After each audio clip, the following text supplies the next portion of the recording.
एकदमै धन्यवाद छवि सरलाई। विशेष धन्यवाद, उहाँले सम्झिनु भयो र केही कविताहरू एउटा कविता म सुनाउन गइरहेको छु।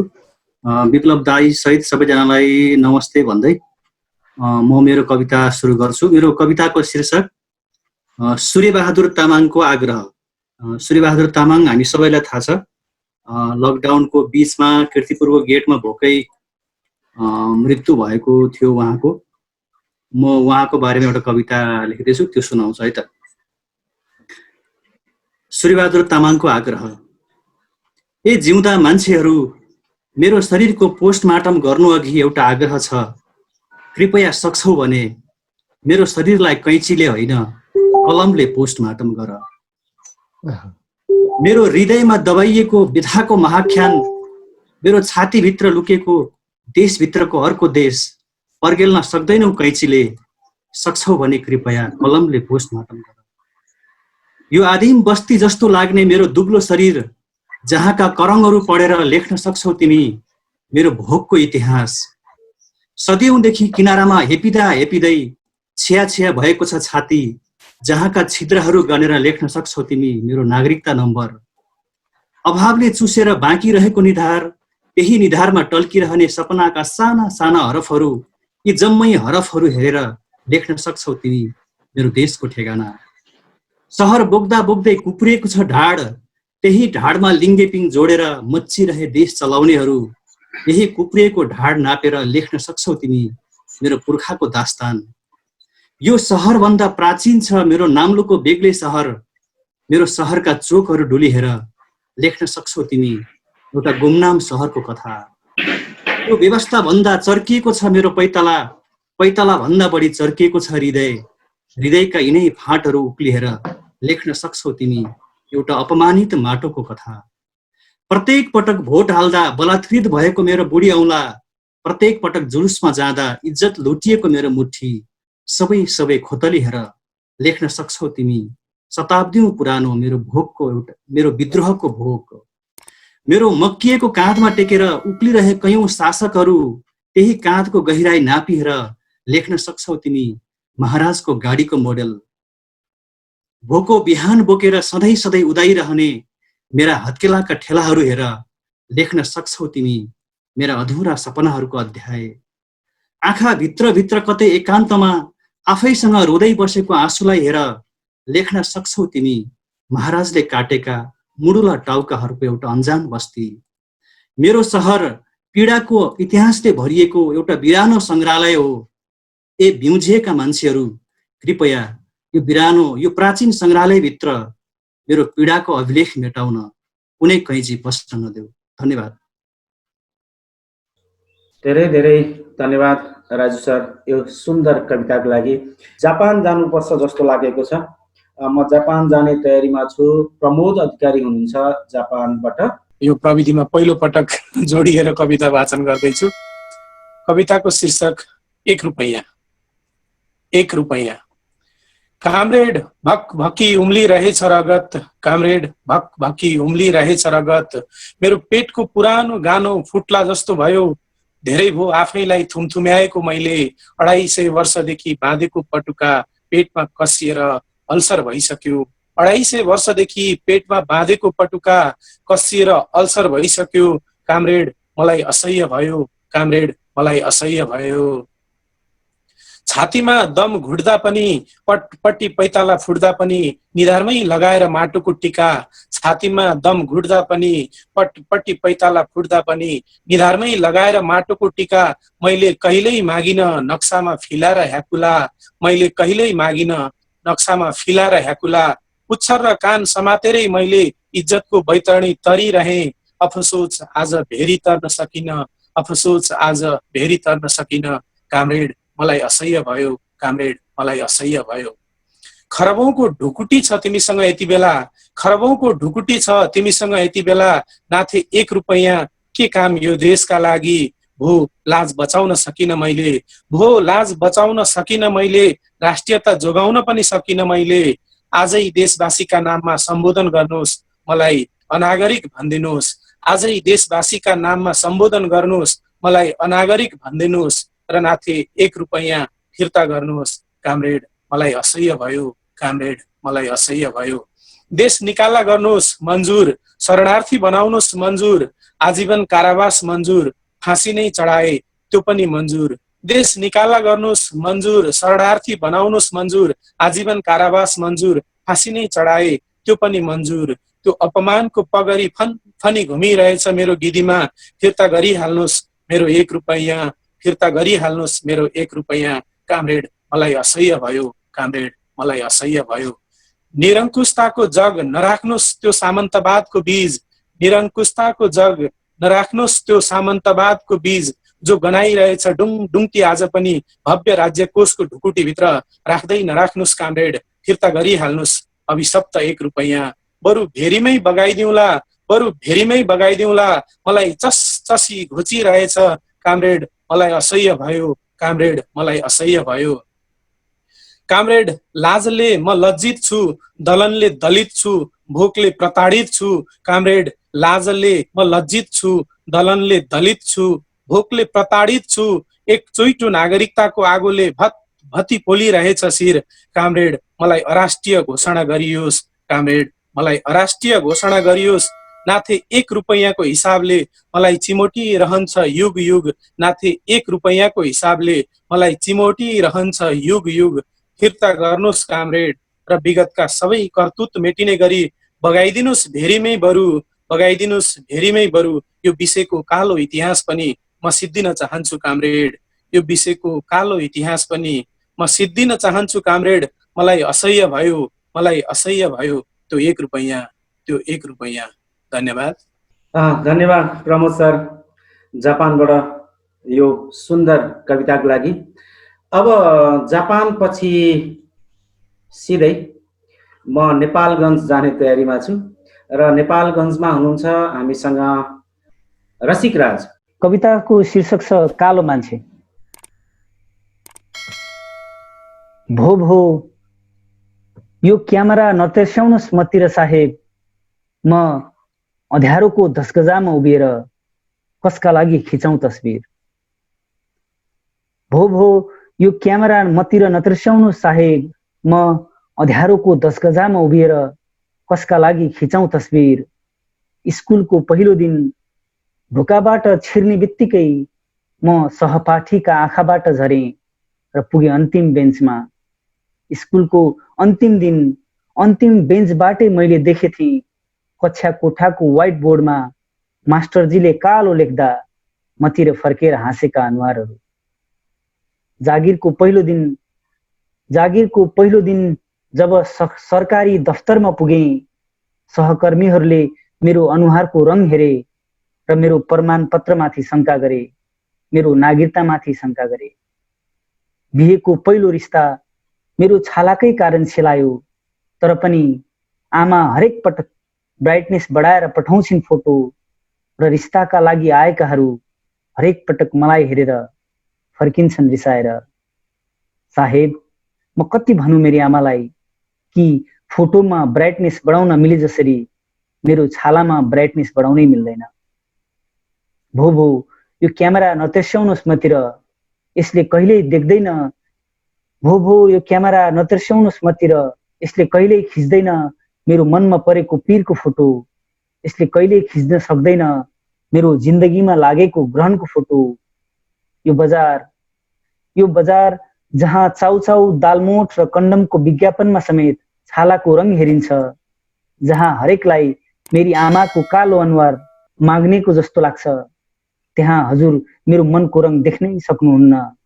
भो भो यो क्यामेरा नतेर्स्याउनुहोस् मतिर साहेब, म त सौन्दर्यको कोर्राले हिर्काई हिर्काई सौन्दर्यको कोर्राले हिर्काई हिर्काई सभ्यताको सबैभन्दा किनारमा उभ्याएको एउटा कालो मान्छे हुँ।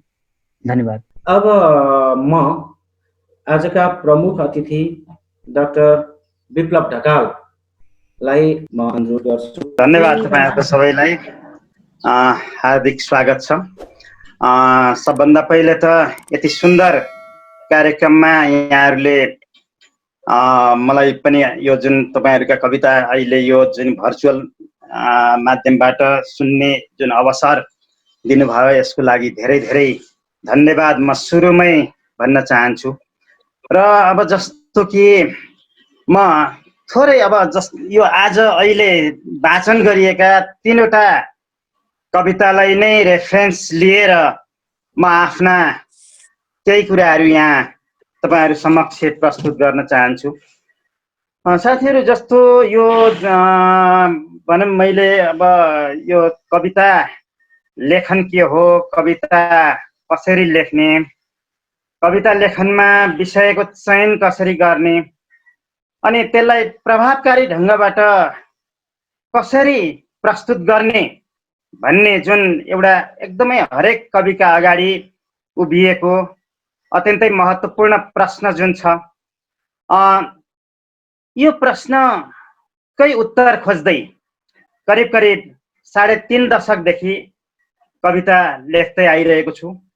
र मलाई लाग्छ तपाईहरु सबै जो कविता लेखिरहनु भएको छ, तपाईहरुको मनमा उब्जिने सबैभन्दा आधारभूत प्रश्न पनि यही नै हो जस्तो मलाई लाग्दछ। कविता लेख्नु अगाडि तपाईले पनि आफूसँग सोध्नुहुन्छ होला के लेख्ने भन्ने बारेमा, अनि अर्को त्यतिकै महत्त्वपूर्ण प्रश्न सोध्नुहुन्छ होला कसरी लेख्ने भन्ने बारेमा। मलाई लाग्छ यो संसारमा कविता सम्बन्धी एकदमै हजारौं वर्षदेखि जे जति विमर्शहरू हुँदै आएका छन्, जे जति बहस हुँदै आएका छन् पूर्वमा पश्चिममा, र यो जुन साहित्यका ठुल्ठुला शास्त्रहरू जे जति लेखिँदै आएका छन्, तिनको निचोड भनेको अत्यन्तै सरलीकृत ढङ्गबाट सरल रूपमा जाने यसलाई जाने प्रस्तुत गर्ने क्रममा मलाई के लाग्छ भने यही 2टा प्रश्नको उत्तरको खोजी हामी गर्दै रहेछौँ र सिद्धान्तको निष्कर्ष पनि त्यही 2टा प्रश्नमा नै केन्द्रित रहेछ भन्ने मलाई लाग्छ।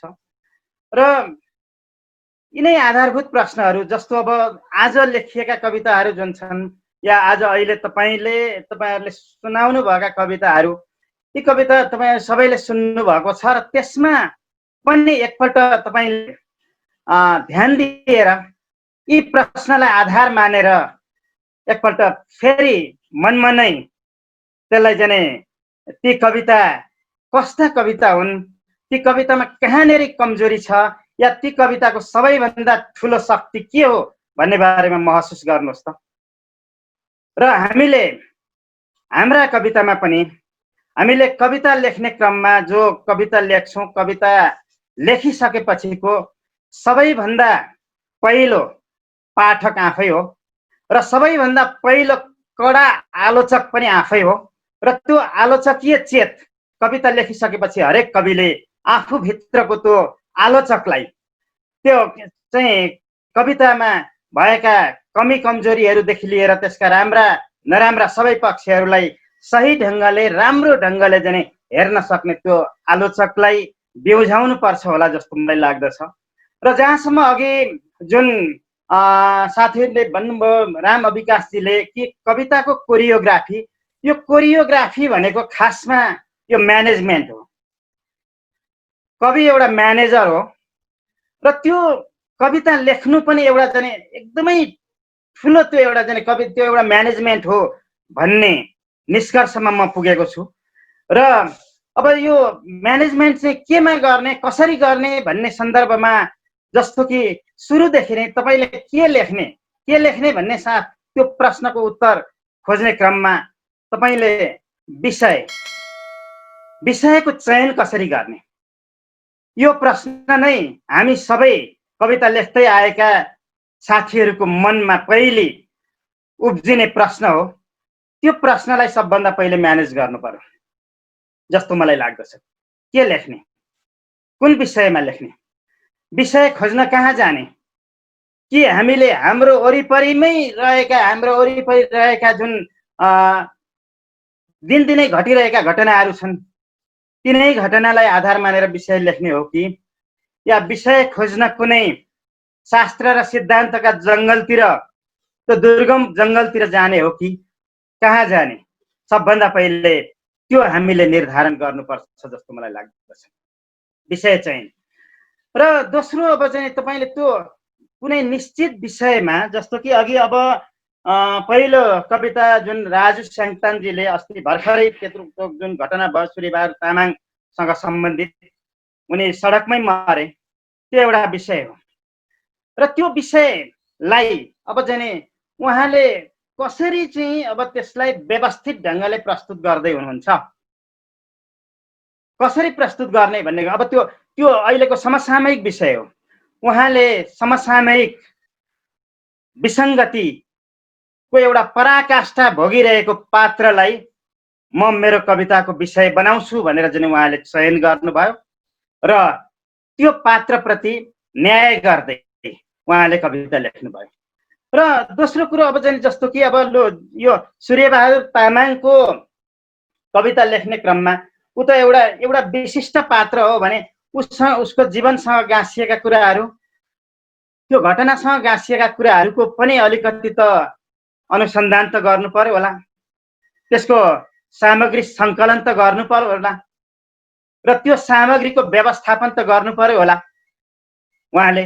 अनि त्यसै गरी त्यसको चाहिँ एउटा विधागत ढाँचा निर्माण गर्ने क्रममा अब त्यो कवितामा कहाँबाट त्यो पात्रलाई कुन रूपमा कसरी प्रस्तुत गर्ने, उसको आवाजलाई कसरी प्रस्तुत गर्ने, उसको भाषालाई कसरी प्रस्तुत गर्ने र कहाँ लगेर अन्त्य गर्ने, कहाँबाट सुरु गर्ने र त्यो कवितालाई कसरी बिस्तारै बिस्तारै अब त्यो कविताको भावको विकास गर्दै त्यसलाई एउटा सुरक्षित ढङ्गले ल्यान्डिङ कसरी गर्ने भन्ने बारेमा त उहाँले पनि योजना बनाउनु भयो होला। तपाईँ हामी सबै त्यो योजना बनाउँछौँ र त्यो बनाइसकेपछि त्यसलाई प्रस्तुतिको जुन एउटा त्यो कुन शैलीमा कसरी प्रस्तुत गर्ने हो। अर्को प्रश्न हाम्रो अगाडि आउँदछ, कसरी प्रस्तुत गर्ने? त्यो जुन क्यारेक्टर टिपिएको छ त्यो क्यारेक्टरलाई नै न्यारेटर बनाउने हो कि त्यो क्यारेक्टरको बारेमा कविले बोलिदिने हो?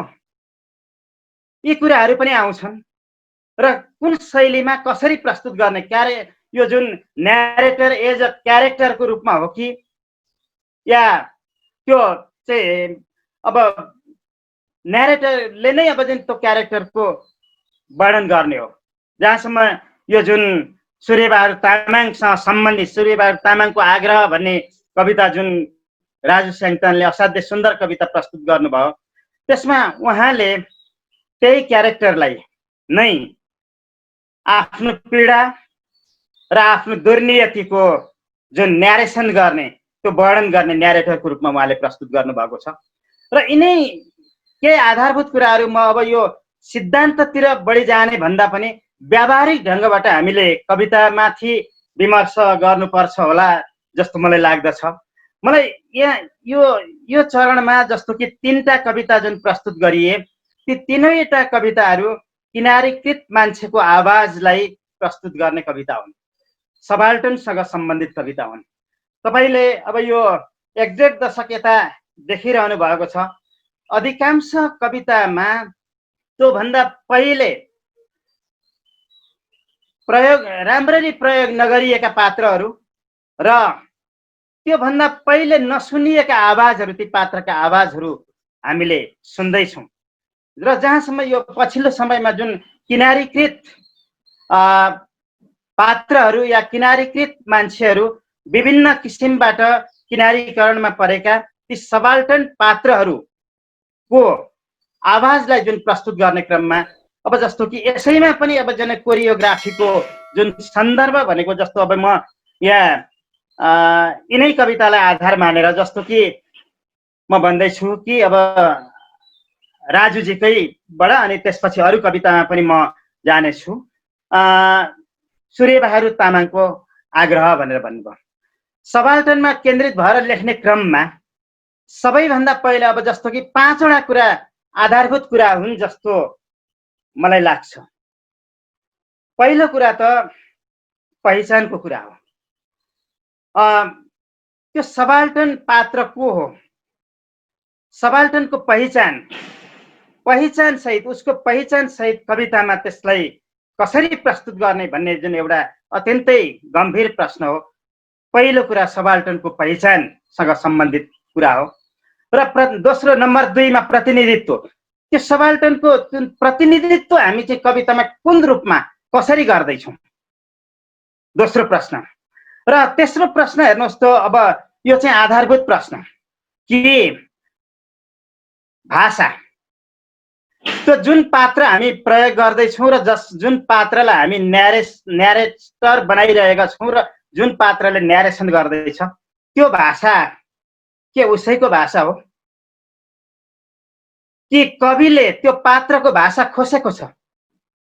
यो एउटा हामीले लेख्दै गर्दाखेरि म पनि धेरैवटा कवितामा चिप्लिएपछि पछि थाहा पाएको एउटा पक्ष के हो भनेदेखि, हामीले जुन सबाल्टनको कविता लेख्ने क्रममा या किनारीकृत मान्छेको जुन पात्रको कविता लेख्दैछौँ र जुन पात्रलाई बोल्न लगाउँदैछौँ नि हामी, त्यो बोल्न लगाउने क्रममा एउटा निकै ठुलो त्रुटि गर्दा रहेछौँ भन्ने मलाई लागेको छ।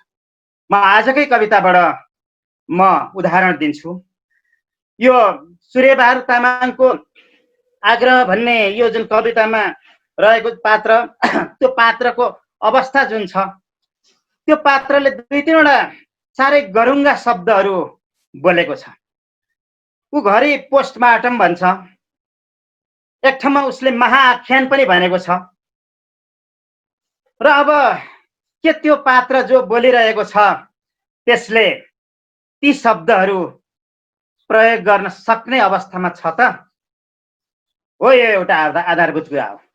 र हो, यस्ता कुराहरूले गर्दाखेरि कतै हाम्रो कवितामा कहीँनिर त्यो पात्रको भाषा हुन त हामीले उसको आवाजलाई प्रतिरोध चेतना सहित चाहिँ नै प्रस्तुत गर्दैछौँ, तर गर्ने क्रममा कतै हामीले ती पात्रहरूका भाषा पो खोसिरहेका छौँ कि? हो त, भाषा खोज्ने क्रममा चाहिँ वास्तवमा धेरै कविहरूले, धेरै अग्रज कविहरूदेखि लिएर अहिले कविता लेखिरहने अधिकांश कविहरूमा रहेको एउटा निकै गम्भीर समस्या जस्तो मलाई लाग्दछ। सूर्यबहादुर तामाङ जसले महाआख्यान भन्न सक्छ कि सक्दैन? यद्यपि यो अत्यन्तै सुन्दर कविता हो। त्यो कवितामा अब जस्तो कि राजुजीले उसको भाषा खोसेर अनि आफू पो हाबी हुनुभएको हो कि, या मैले कविता लेख्दा म पो हाबी भइरहेको छु कि?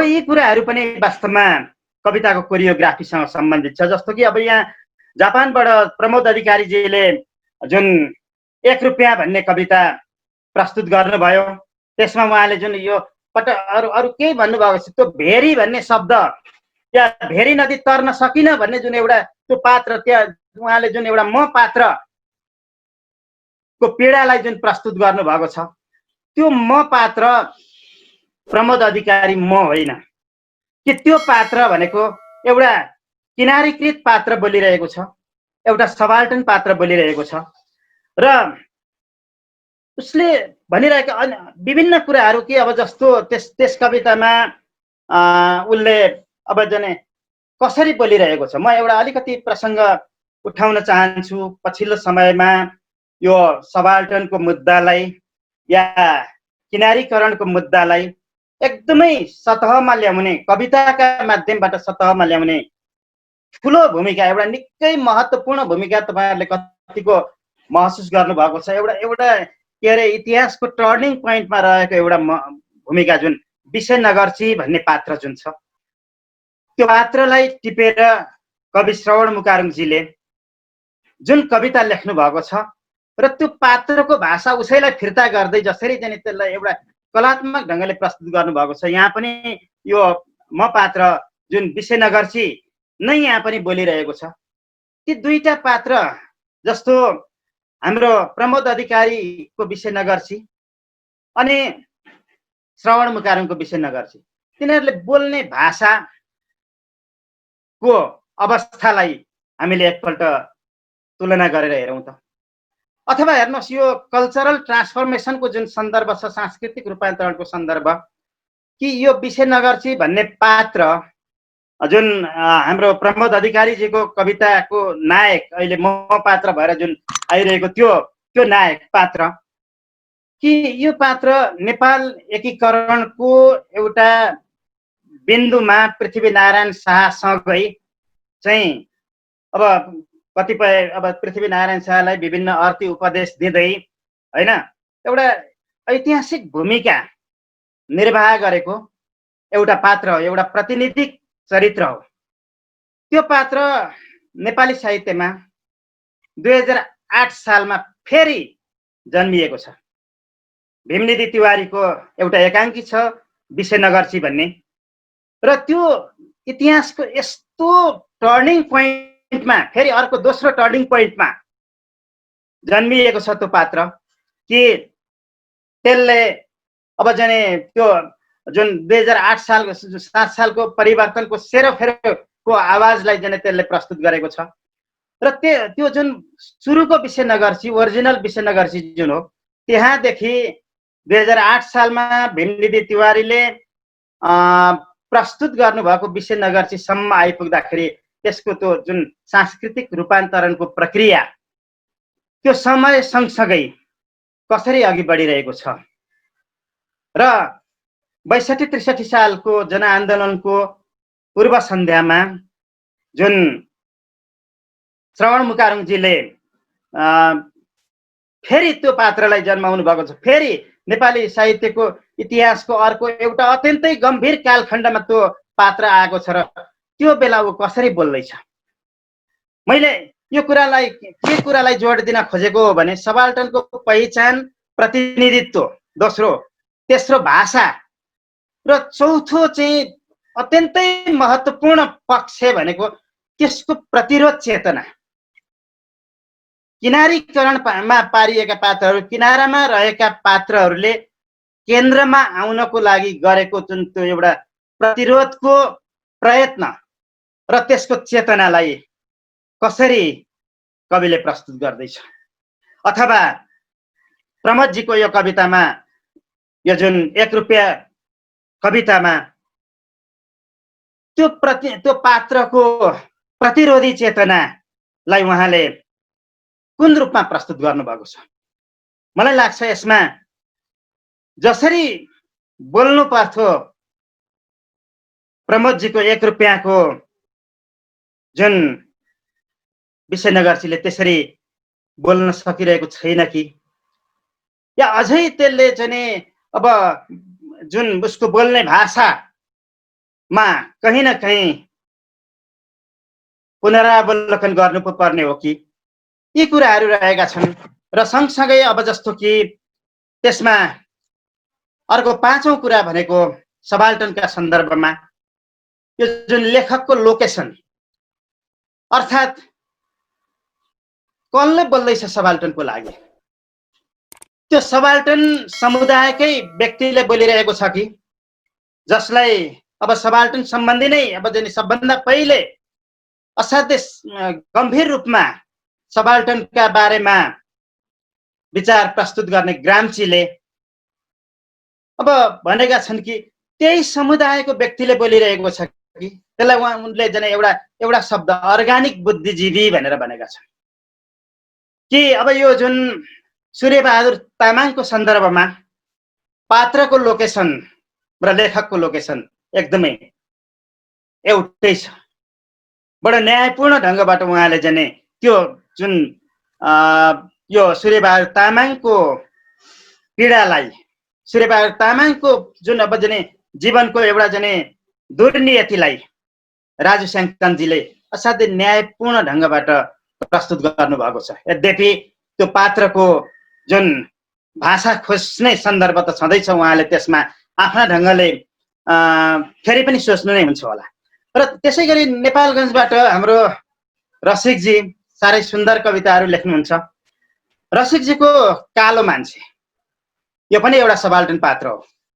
उहाँले जुन विषय चयन गर्ने क्रममा अहिले पछिल्लो समयको मूलधारमा लेखिँदै गरेको जुन कविता हो कि यो समाजशास्त्रसँग गाँसेर, संस्कृतिसँग गाँसेर अनि आजको राजनीतिसँग गाँसेर, तपाईँहरूले याद गर्नुभएको होला कि आजका कविताको भाषा, आजको राजनीतिको भाषा होइन, त्यो मुद्दा क्या त्यो विषय र ती मुद्दाहरू, यहाँ आजको जुन एउटा ती सामाजिक मुद्दाहरू लगभग एकै किसिमका रहेका छन् र यो कालो मान्छे एउटा अब जाने एउटा किनारीकृत मान्छे, एउटा पीडित मान्छे। तर यसमा मैले अब जाने एउटा कुरामा मात्रै म ध्यान आकर्षण गराउन चाहन्छु, किनभने यो छलफल हो, हेर्नुहोस्, छलफलमा हामीले के हो भन्दा एकदमै यस्तो किसिमको छलफलमा खुला ढङ्गले नै हामीले चाहिँ छलफल गर्नु आवश्यक हुन्छ होला र एकअर्काबाट जुन सिक्ने प्रक्रिया नै हो। हेर्नुहोस्, यो छलफलले चाहिँ जस्तो कि अब रसिकजीको कालो मान्छेको जुन अवस्था छ, उसले चाहिँ यो भन्छ नि एक ठाउँ एउटा एकदमै बहुत कडा शब्द प्रयोग गरेका छन् यो फोटोमा ब्राइटनेस भनेर। यो पात्रको अवस्था, यो पात्र एउटा निसन्देह नै अब त्यो शिक्षाबाट पनि वञ्चित भएको पात्र हुनुपर्छ। अनि यो पात्र यो चाहिँ अब जस्तो कि रसिकजीको भाषा हो कि त्यो पात्रको भाषा हो, यहाँनिर एउटा महत्त्वपूर्ण प्रश्न छ। के त्यो पात्रको भाषालाई रसिकजीले कतै खोज्नु त भएको छैन? यो चाहिँ फोटोमा ब्राइटनेस बढाउन सकिन भनेर जुन भन्ने जुन अवस्थाको भाषा हो, यी कुराहरू यिनैको समष्टि र यी सबै यिनै कुराहरूको चाहिँ म्यानेजमेन्टलाई नै अब अलिकति विशेष सैद्धान्तिकीकरण गर्दै मैले यो चाहिँ कविताको कोरियोग्राफी भनेको हुँ र यो पहिलो चरणमा म यति भन्दै आफ्नो भनाइलाई अन्त्य गर्छु र यसपछि फेरि सुन्दर कविताहरू सुनौँ। हामी यतिखेर 31 जना छौँ, सुनिरहेका छौँ र काठमाडौँबाट राजु साङतानको एउटा कविता, जापानबाट प्रमोद अधिकारीको एउटा कविता र नेपालगञ्जबाट रसिक राजको एउटा कविता, हामीले 3वटा कविता सुन्यौँ। यहाँ थोरै एकपल्ट नाम पनि लिउँ जस्तो मलाई लागेको छ। उपस्थिति कसको भइराखेको छ भन्ने जानकारी हुँदा पनि अलि सहज हुन्छ होला। छवि अनित्य हुनुहुन्छ, विवश बलिभद्र कोइराला, त्यसै गरी शेरराम अधिकारी आजका प्रमुख अतिथि भइहाल्नुभयो, आशिष दुलाल हुनुहुन्छ, अजित छेत्री, त्यसै गरी प्रज्वल अधिकारी, प्रमोद अधिकारी, रसिक राज, सुरज सफल सुरज, समर्पण नेउपाने, सुमित्रा आचार्य, राधिका कल्पित, केशव समर्पण, निमेश निखिल, अनिल किराती, उत्सव चौलागाई, गणेश श्रमण, देवराज तिवारी, असीम सागर, रूप रसाइली, कल्पना श्रेष्ठ, गङ्गा सापकोटा, निरा शर्मा, त्यसै गरी अंशु खनाल, चिरञ्जीवी लामिछाने, सुदीप गिरी, भावना सापकोटा, सुभाष खनाल, एसके निधन। हामी यतिखेर 31 जना छौँ। कवितामाथिको वजनदार विचार, उहाँले वाचित कवितालाई नै आधार बनाएर जुन किसिमको अभिव्यक्ति दिनुभएको छ, त्यो पक्कै पनि हामी त्यसैको प्रतीक्षामा नै रहेका छौँ, त्यसैको लागि उपस्थित भएका छौँ। यतिखेर चाहिँ म नव प्रतिभालाई निम्त्याउन चाहन्छु। समर्पण नेउपाने हुनुहुन्छ हामीसँग, उहाँ 7 कक्षामा पढ्नुहुन्छ, जीएस निकेतनमा। मेरो कविताको शीर्षक छ विदेशबाट याचना। लुबी मनको पासपोर्टमा भिजा लगाई भत्किएको घरको अर्थतन्त्र सुधार्न।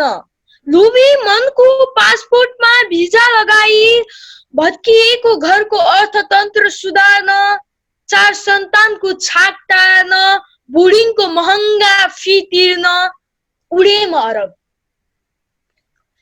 उड्न त मन थिएन, आमा बा स्वदेशमै, जहान सन्तति उतै, तर सबैको खुसीको समुद्र थियो यही मरुभूमिमा।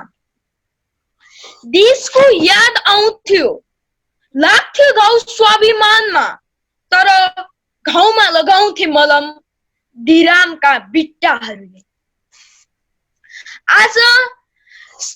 आज साथी आफ्नै खेतलाई बाजु राखेर गोठका बाछा बिर्सेर एक्सपर्ट अरे म ऊँट स्याहार्न, तर ऊँट स्याहार्दा स्याहार्दै किन बिर्से मैले सेतीका बाछाहरू। मरुभूमि जोती किन बिर्से आफ्नै जमिन, खजुर टिप्दा टिप्दै किन बिर्से बतासे डाँडामा स्याउला झारेको र टिपेको थाकल काफल। साथी, आज साठी विश्व महामारीमा सुमसुम्याउँदै पासपोर्ट, आमाको फोटो अँगाल्दै जहान सन्तानको यादमा आँसु पुस्दै बहुलाले घर जान नपाउने तितो याचना लेख्दैछु म विदेशबाट। धन्यवाद। धेरै धेरै धन्यवाद। समर्पण न्यौपाने कक्षा 7 मा पढ्नुहुन्छ, इजरायलबाट यतिखेर श्रीराम अधिकारी। धन्यवाद अनि सबैजनालाई साहित्यिक नमन। आयोजक टिम प्रति एकदमै आभारी छु। कविता सुरु गर्छु। मेरो कविताको शीर्षक कविता पुरानै हो। आज विप्लव सर पनि भएको बेलामा यो कविताको जाँच पनि गर्नु छ। मलाई अघि सरले भन्नुभएको कुराहरू धेरै एकदमै राम्रो पनि लाग्यो अनि केही कुराहरू सिकिन्छ जस्तो पनि लागिरहेको छ। आज यो मेरो कविताको शीर्षक घर जस्तो घर। अलि अगाडि लेखेको थिएँ मैले। घर जस्तो घर। हामीले क ख ग पढ्दाखेरि घ भन्ने बेलामा घर जस्तो घ भनेर पढेको, त्यसैलाई मैले शीर्षक बनाउने प्रयास गरेको छु। एउटा सानो झुप्रो घरभित्र एउटा बच्चा आमा बाहिर कतै काममा गएको, बुवा नभएको, त्यो सिन छ यो मेरो कविताभित्र। सुन्नु है त। हिउँ परेका अँगेनाहरू दिनौँ भोक पकाउँछन् र पेटहरू सधैँ चिसो खाएर अगाउँछन्। हिउँ परेका अँगेनाहरू दिनौँ भोक पकाउँछन् र पेटहरू सधैँ चिसो खाएर अगाउँछन्। अँगेना छेउैको सानो मजेरी काखमा बालक च्यापेर लमतन्न निदाउँछ। थोते दाँत देखाएर भित्ताहरू हाँसिरहन्छन् र चिसा सिरेटोहरू जाडो छल्न फुत्त भित्र छिर्छन् अनुमति बिनै। धेरै वर्षदेखि मैलो सिसाको फ्रेमभित्र बन्दी भएर थामको किलामा जिन्दगी झुन्ड्याइरहेका बालाई। धेरै वर्षदेखि मैलो सिसाको फ्रेमभित्र बन्दी भएर थामको किलामा जिन्दगी झुन्ड्याइरहेका बालाई हरेक दिन त्यही चिसा सिरेटोहरूले घचघच्याइरहन्छन्। हरेक दिन त्यही चिसा सिरेटोहरूले घचघच्याइरहन्छन्। त्यो बुढो शरीर हल्लिँदा हल्लिनै नसकेर खस्छ त्यही मजेरीमा। त्यो बुढो शरीर हल्लिँदा हल्लिनै नसकेर खस्छ त्यही मजेरीमा। बाको फाटेको टोपी जस्तै फुसको छानो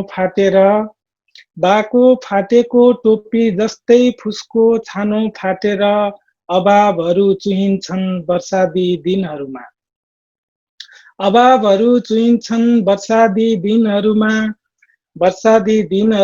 त्यो मजेरी माटो उप्किएर बाको अनुहार जस्तै खबटे बनिदिन्छ र जिन्दगी जम्छ त्यही खबटाहरूमा फेवाताल जस्तै।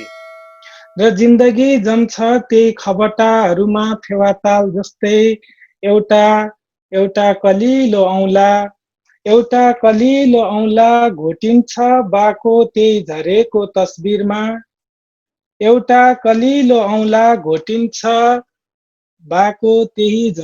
तस्बिरमा। सिलोटमा खरी घोटिए झैं र लेख्छ घर जस्तो घर राम्रो म। धेरै धेरै धन्यवाद श्रीराम सर यो सुन्दर कविताको लागि। र श्रीराम सरले अघि भन्नुभएको एउटा वाक्य चाहिँ मलाई बहुत मन पर्यो।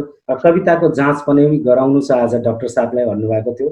चाहिँ मलाई एकदम मन पर्यो, एकदम सुन्दर। इजरायलबाट मकवानपुर जाने तयारीमा छु। मकवानपुरबाट सम्भवतः हामी गजल सुन्छौँ होला। केशव समर्पण हुनुहुन्छ। धन्यवाद आयोजक टिमप्रति। गजलै सुनाउन गइरहेको छु। मेरो गजल यस्तो छ। कहाँ बन्छ यो दुनियाँ तिमीले नै चाहे जस्तो, कहाँ बन्छ यो दुनियाँ तिमीले नै चाहे जस्तो, मृत्यु तय हुन सक्छ नगरेमा हारे जस्तो।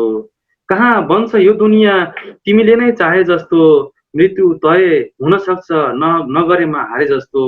कोही सिङ उम्रिएका, कोही कोहीका दारा पलाएका, कोही कोही सिङ उम्रिएका, कोहीका दारा पलाएका। खै देख्दिन यो सहरमा मान्छे पनि मान्छे जस्तो। नडराऊ बलात्कार र भ्रष्टाचारमा कारबाही हुन्न, नडराऊ नडराऊ बलात्कार र भ्रष्टाचारमा कारबाही हुन्न, नडराऊ बलात्कार र भ्रष्टाचारमा कारबाही हुन्न। तर झट्टै गर्नु तिमी रातो झन्डा बोके जस्तो। कहाँ बन्छ यो दुनियाँ तिमीले नै चाहे जस्तो, मिष्टान्न भोज सम्मान अनि लालचमा बिक्नुहुन्न, मिष्टान्न भोज सम्मान अनि लालचमा बिक्नुहुन्न, मिष्टान्न भोज सम्मान अनि लालचमा बिक्नुहुन्न। बलि दिनु अघि गर्छन् पुजे जस्तो ढोगे जस्तो। कोही सिङ उम्रिएका, कोहीका दारा पलाएका, खै देख्दिन यो सहरमा मान्छे पनि मान्छे जस्तो। पिरतीको जाली रुमाल सिउने रहर जाग्यो। अन्तिम शेरमा छु। पिरतीको जाली रुमाल सिउने रहर जाग्यो, पिरतीको जाली रुमाल सिउने रहर जाग्यो। आऊ मिली गरौँ न त सियो धागो हुने जस्तो, आऊ मिली गरौँ न त सियो धागो हुने जस्तो। कहाँ बन्छ यो दुनियाँ तिमीले नै चाहे जस्तो, मृत्यु तय हुन सक्छ नगरेमा हारे जस्तो। धन्यवाद। धेरै धेरै धन्यवाद केशव समर्पण सर यो सुन्दर गजलका लागि। हेटौडाबाट केशव समर्पणको यो गजल सुनिसकेपछि म जान चाहन्छु झापा। झापामा हुनुहुन्छ गजलकार विवश बलिभद्र कोइराला। सबैभन्दा पहिला यो कार्यक्रमको आयोजना गर्नुहुने सम्पूर्णमा प्रति एकदमै धेरै आभारी छु। अग्रज कवि प्रमुख अतिथिज्यूका विचारहरू सुनेर एक किसिमको आनन्द आइरहेको छ। यसका लागि पनि मलाई धेरै धेरै धन्यवाद छ। अत्यन्तै सुन्दर र शक्तिशाली कविका कविताहरू सुन्नु एक प्रकारको मिठो अनुभूति प्राप्त भइरहेको छ मलाई खास गरी। यसका लागि यो अवसरको लागि राम सर तपाईँलाई धेरै धेरै धन्यवाद छ। आजको बसाइमा तपाईँलाई म एउटा तपाईँ मार्फत एउटा समसामयिक गजल सुनाउँछु। म गजल लेख्छु कहिलेकाहीँ। सम्हालिन्छन् कपासका भुवाहरू जुट्ने बेला, सम्हालिन्छन् कपासका भुवाहरू जुट्ने बेला, बजारिन्छन् सडकमा ढुङ्गाहरू फुट्ने बेला। सम्हालिन्छन् कपासका भुवाहरू जुट्ने बेला, बजारिन्छन् सडकमा ढुङ्गाहरू फुट्ने बेला। जबरजस्ती उधारिन्छन् च्यातिन्छन् जब सग्ला, जबरजस्ती उधारिन्छन् च्यातिन्छन् जब सग्ला। तब तिखारिन्छन् धुत्राहरू पनि हुन्छ फुट्ने बेला। सम्हालिन्छन् कपासका भुवाहरू जुट्ने बेला, समेटिन्छन् हेपिएका थिचिएकाहरू पनि, समेटिन्छन् हेपिएका थिचिएकाहरू पनि। आफै उड्छन् दबिएका जब हुन्छ छुट्ने बेला। सम्हालिन्छन् कपासका भुवाहरू जुट्ने बेला। उघारिन्छन् तालाहरू आफ्ना आफ्नै तर्फबाट, उघारिन्छन् तालाहरू आफ्ना आफ्नै तर्फबाट। एकले अर्कालाई जब जब हुन्छ लुट्ने बेला, बजारिन्छन् सडकमा ढुङ्गाहरू फुट्ने बेला। ढुङ्गा र बालुवाको आफ्नै रवाफ चल्छ, ढुङ्गा र बालुवाको आफ्नै रवाफ चल्छ। जब आउँछ आफन्तले आफन्त नै लुट्ने बेला। सम्हालिन्छन् कपासका भुवाहरू जुट्ने बेला, बजारिन्छन् सडकमा ढुङ्गाहरू फुट्ने बेला, बजारिन्छन् सडकमा ढुङ्गाहरू फुट्ने बेला। धन्यवाद राम सर, नमस्कार। धन्यवाद सरलाई। विवश बलिभद्र कोइराला झापाबाट हुनुहुन्थ्यो। केशव समर्पणको हामीले मकवानपुरबाट गजल सुन्यौँ, श्रीराम अधिकारीको हामीले एउटा कविता सुन्यौँ इजरायलबाट, अनि नवप्रतिभाको रूपमा समर्पण न्यौपाने सुन्यौँ, र अहिले विवश बलिभद्र कोइराला गजल सुन्यौँ हामीले झापाबाट। 4 जनाको भइसकेको छ। अबको पालो फेरि प्रमुख अतिथिको डाक्टर विप्लव ढकाललाई आफ्नो विचारहरू राख्नको निम्ति। हजुर, फेरि पनि धन्यवाद, नमस्कार यहाँहरू सबैलाई। बडो सुन्दर सुन्दर कविता र गजलहरू सुन्ने अवसर प्राप्त भयो। र अब जस्तो यो जुन मलाई के लाग्छ भनेदेखि यो कविता मार्फत आफूलाई सार्वजनिक गर्ने काम निकै जोखिमपूर्ण काम हो जस्तो मलाई लाग्दछ। सुरुदेखि नै मलाई एकदमै कविता मार्फत जुन आफूलाई चाहिँ सार्वजनिक गर्ने क्रममा चाहिँ अब यो, किनभने यो हामीले आफूले आविष्कार गरेको वस्तु हो र यसको हामी सामाजिकीकरण गर्दैछौँ। हामीले आफूले लेखेको जुन कवितालाई सामाजिकीकरण मात्रै होइन कि हाम्रो समग्र व्यक्तित्वलाई, हाम्रो विचारलाई, हाम्रो शैली भन्दा त्यो अझ सजिलो शब्द भन्ने हाम्रो ढङ्गलाई, ती सबैलाई चाहिँ हामीले यो चाहिँ आफ्नो लेखन मार्फत सार्वजनिक गर्ने हो। र यो कविता हामीले आफूले आविष्कार गरेको चाहिँ एउटा वस्तु हो। सार्वजनिक गरिसकेपछि यो एउटा सामाजिक वस्तु बन्छ। त्यो तपाईँ हामी सबैले महसुस गरेकै छौँ। र यो हामीले सार्वजनिक गरेको कुराले नै अब समाजमा हामीलाई कसरी स्थापित गर्ने भन्ने यो एकदमै हरेक कविका अगाडि चाहिँ एउटा चाहिँ उभिएको प्रश्न हो जस्तो मलाई लाग्दछ। त्यही कविताले हाम्रो एकदमै हुर्मत पनि लिन्छ। कविता नलेख्दाखेरिको हाम्रो चाहिँ एउटा अलिकति के बचेको चाहिँ इज्जत जुन छ, त्यो कविता सार्वजनिक गरिसकेपछि त्यो पनि बेलुन फुटे चाहिँ फुट्ने एउटा चाहिँ बडो खतरा हुन्छ। त्यसैले यो चाहिँ कविता मार्फत आफूलाई सार्वजनिक गर्ने काम हुन त अरू कुरामा पनि त्यो चाहिँ जुन सार्वजनिक जीवनमा जो आइन्छ त्यसमा चाहिँ त्यो एउटा खतरा रहन्छ नै होला जस्तो मलाई लाग्दछ। र सँगसँगै अब चाहिँ के हुन्छ भन्नुहुन्छ भने यो कविताका बारेमा कविले नै बोल्नु पनि यो निकै जोखिमपूर्ण कुरा हो। र अब चाहिँ यो के अरे कविताका बारेमा कविले नै जुन बोलिरहेको छ, कुनै एउटा स्वतन्त्र समालोचकले आफ्ना ढङ्गले बोल्ला, तर त्यो कविले नै बोल्दाखेरि ऊ स्वयंले चाहिँ कस्तो लेख्दैछ, उसका कविताका कमी कमजोरीहरू चाहिँ के छन्, ती कुरालाई पनि हामीले चाहिँ प्रश्न गर्नलाई बिर्सनु हुँदैन जस्तो मलाई लाग्दछ। हेर्नुहोस्, र यो कविता अब अहिले पछिल्लो समयमा हामी लेखिसक्न साथ आफूले लेखेको कवितालाई एकदमै सार्वजनिक गर्ने हतार गरिहाल्छौँ र त्यो एउटा सुत्केरी कविता, सालनाल सहितको कविता चाहिँ समाजमा प्रस्तुत गर्छौँ र समाजले त्यसलाई ग्रहण गर्छ कि तिरस्कार गर्छ भन्ने एउटा चाहिँ बडो चाहिँ गम्भीर प्रश्न हरेक कविको अगाडि चाहिँ रहन्छ जस्तो मलाई लाग्दछ साथीहरू। र यही सन्दर्भमा अहिले अब जस्तो कि यो चरणमा हामीले 4वटा कविता विधा अन्तर्गतकै, अब यो गजल पनि अब चाहिँ काव्य विधा अन्तर्गतकै हो कि अब साहित्यका 4 प्रमुख विधाहरू मध्ये कविता, आख्यान, निबन्ध र नाटक मध्ये कविता विधा अन्तर्गत नै पर्दछन्। र कविता पनि अब चाहिँ वास्तवमा रूपका आधारमा विभिन्न किसिमका हुन्छन्। त्यो तपाईँ हामीले लेखिरहेका छौँ, महसुस गरिरहेका छौँ। त्यसको पनि आफ्नो एउटा निश्चित सिद्धान्त पनि छ कि अब चाहिँ रूपका आधारमा, स्वरूपका आधारमा एकदमै लघुतम कविताहरू चाहिँ भन्नुहोस् न, त्यो साना साना कविताहरू, त्यो हाइकुहरू, मुक्तकहरू जस्ता कविताहरू पनि अब समाजमा प्रचलित छन्, तपाईँ हामी लेखिरहेका छौँ। अनि लघु आयामका जुन हाम्रो के अरे फुटकर कविताहरू यी पनि लेखिरहेका छौँ।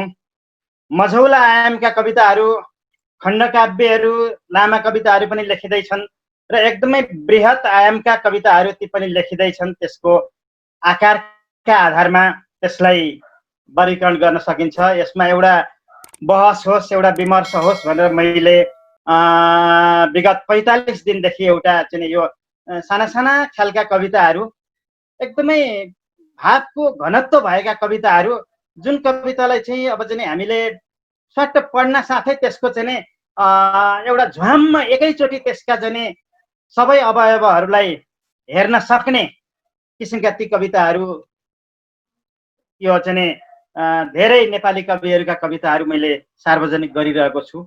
यो एउटा बहसको लागि पनि हो र एक अर्काका रचनाहरू हेरेर जाने त्यसबाट सिक्ने एउटा प्रक्रिया पनि हो भन्ने मलाई लाग्दछ र त्यसमा पनि यहाँहरूले नजर दिनु होला भन्ने मलाई लाग्छ। र अब यसमा के छ भन्नुहुन्छ भनेदेखि हाम्रो अब यो लेखनको क्रममा एउटा यो हाम्रो अगाडि दुईटा प्रश्नहरू म देख्छु। लेख्ने क्रममा हेर्नुहोस्, बहुविधाको सर्जक बन्ने कि एउटा निश्चित विधामा विशेषज्ञता हासिल गर्ने भन्ने चाहिँ अब अहिले लेख्दै गरेका, सबै विधामा लेख्दै गरेका हामी सबै स्रष्टाहरूका लागि एउटा निकै ठुलो चुनौतीपूर्ण प्रश्न हो जस्तो मलाई लाग्दछ। पहिले त हेर्नुहोस्, एउटै डाक्टरले कान पनि हेर्थ्यो, पेट पनि हेर्थ्यो। तर अहिलेको युग भनेको एउटा निश्चित विषयमा, निश्चित विधामा विशेषज्ञताको युग हो जस्तो मलाई लाग्दछ। कि अब चाहिँ केमा लेख्ने, कुन विधामा लेख्ने, आफूलाई केमा लेख्न कम्फर्टेबल हुन्छ, कुन विधामा, त्यस्तो चाहिँ अब चाहिँ आफूले केही एउटा या दुईटा विधा नै हामीले चाहिँ त्यो सेलेक्सन गरेर, त्यसको चयन गरेर त्यो विधा रोजेर त्यही विधाप्रतिको एउटा समर्पण अनि त्यही विधाप्रतिको एउटा प्रतिबद्धता र जिम्मेवारीका साथ लेख्न सक्यौँ भने नै मलाई लाग्छ अलिकति चाहिँ गुणस्तरीय रचनाहरू हामीले दिन सक्छौँ होला। कुन विधामा लेख्ने भन्ने कुराको होसमा पनि कि कविता लेख्छौँ हामी भनेदेखि अर्थात् कवितामा पनि कस्तो किसिमका कविताहरू लेख्ने हो। जो साथीहरू गजल लेखिरहनु भएको छ, गजलमा नै आफ्नो समर्पण, आफ्नो इमान्दारी, आफ्नो एउटा निष्ठाका साथ लेखौँ। यो भनेको के हो भनेदेखि मैले सुरुमै पनि भने कि हामीले आफूलाई आफ्नो आविष्कार मार्फत चाहिँ सार्वजनिक गर्ने एउटा चाहिँ काम हो। यो भनेदेखि हामीले सार्वजनिक गरेका हाम्रा रचनाहरू कमजोर भए भनेदेखि त्यो निकै ठुलो क्षति हो। र कमजोर रचनाका साथ बारम्बार हामी आफूलाई सार्वजनिक गर्छौँ भनेदेखि मलाई लाग्छ त्यो कविले समाजमा आफूलाई कविका रूपमा स्थापित गर्नको लागि असाध्यै ठुलो चुनौतीको सामना गर्नुपर्ने हुन्छ होला जस्तो लाग्छ। र यो कविता लेखन भनेको एउटा मैले पटक पटक भन्दै आइरहेको छु र मैले आफूले पनि महसुस गरिया के हो भनेदेखि यो एउटा एकदमै लङ रेसको यात्रा हो। आफैलाई पुरानो बनाउँदै आफूले अगाडि लेखेका कुराहरू, जस्तो अघि मैले पनि भन्दै थिएँ दुईटा प्रश्नको सन्दर्भमा, एउटा बहुविधा कि विधागत विशेषज्ञता भन्ने। बहुविधामा एउटै व्यक्ति उपन्यास पनि लेखिरहेको छ, एउटै व्यक्ति कथातिर पनि लेख्न चाहन्छ, एउटै व्यक्ति अब निबन्ध पनि लेख्छु भन्छ, कविता पनि लेख्छु भन्छ, सबैतिर जान्छु भन्दाखेरि अब हामी कहीँ पनि पुग्दैनौँ। एउटा समस्या यो रहेको छ। र अर्को एउटा जस्तो कि यो म्यानरिजम, एउटा आफूले निर्माण गरेको एउटा पद्धति, कसरी लेख्ने भन्ने कुराको एउटा हरेक लेखकको एउटा जाने एउटा पद्धति हुन्छ, लेखन पद्धति। र त्यो पद्धतिलाई पनि समयले पुरानो बनाउँदै जान्छ र हामीले आफूलाई समय सँगसँगै रिन्यू गर्न सकेनौँ भने, नवीकरण गर्न सकेनौँ भने हामी आफ्नो सान्दर्भिकता पनि समाप्त हुन्छ, हाम्रो लेखनको सान्दर्भिकता पनि समाप्त हुन्छ। त्यही भएको हुनाले यो चाहिँ फ्रिडम फ्रम म्यानरिजम जुन छ, आफैले निर्माण गरेको म्यानरिजम, यो भनेको चाहिँ आफैसँगको कम्पिटिसन, आफैसँगको प्रतिस्पर्धा। हामीले अब यो प्रतिस्पर्धा त हुन्छ, हरेक क्षेत्रमा हुन्छ, तर यो सिर्जनाको क्षेत्रको प्रतिस्पर्धा भनेको चाहिँ मलाई के लाग्छ भनेदेखि यो साथी साथी बिचमा, आफूभन्दा अघिल्लो पुस्ता र पछिल्लो पुस्ताको बिचमा, या आफ्ना समकालीन साथीहरूको बिचको यो जुन एउटा प्रतिस्पर्धा जुन छ, यो प्रतिस्पर्धा चाहिँ एउटा सहकारिता सहितको प्रतिस्पर्धा हुनुपर्छ होला जस्तो मलाई लाग्दछ। सहकारिता सहितको प्रतिस्पर्धाले के गर्छ भनेदेखि एकले अर्कालाई सिक्ने, एक अर्काबाट सिक्ने खालको एउटा अलिकति फराकिलो खालको मानसिकता विकास गर्नको लागि सहयोग पुर्याउँछ होला जस्तो मलाई लाग्दछ। र यिनै कुरासँगै अब जस्तो कि यो आफूले निर्माण गरेको पद्धति एउटा निश्चित कालखण्डमा हामीले जुन प्रवृत्तिका रचनाहरू लेख्यौँ, अर्को एउटा त्योभन्दा अलिकति फरक र अलिकति अगाडि जम्प गर्न सकेनौँ भने पनि त्यो मैले अघि नै भनिहालेँ कि त्यो सान्दर्भिकता सिद्धिन्छ। र त्यो चाहिँ हाम्रो हेर्नुहोस्, अब घन्टौँ घन्टौँ हिँडिरहेका छौँ, त्यो भन्दाखेरि अब चाहिँ कयौँ किलोमिटर हिँडिसक्यौँ होला, तर त्यो दाउनीमा बाँधेको गोरु जस्तो त्यही फनफनी घुम्ने, त्यही एउटा चक्रमा फनफनी घुम्ने क्रम मात्रै हुन्छ होला। र त्यो भएको हुनाले मलाई यो चाहिँ म्यानरिजमबाट मुक्ति खोज्दै आफ्नो पद्धतिवाद जुन छ त्यो निर्माण गरेको आफ्नो पद्धति आफैलाई भत्काउँदै चाहिँ अघि बढ्ने समस्या, त्यो एउटा चुनौती, त्यो च्यालेन्ज पनि हरेक कविमा रहेको हुन्छ जस्तो मलाई लाग्दछ। र यो मैले आफूले पनि त्यो महसुस गरिरहेको छु।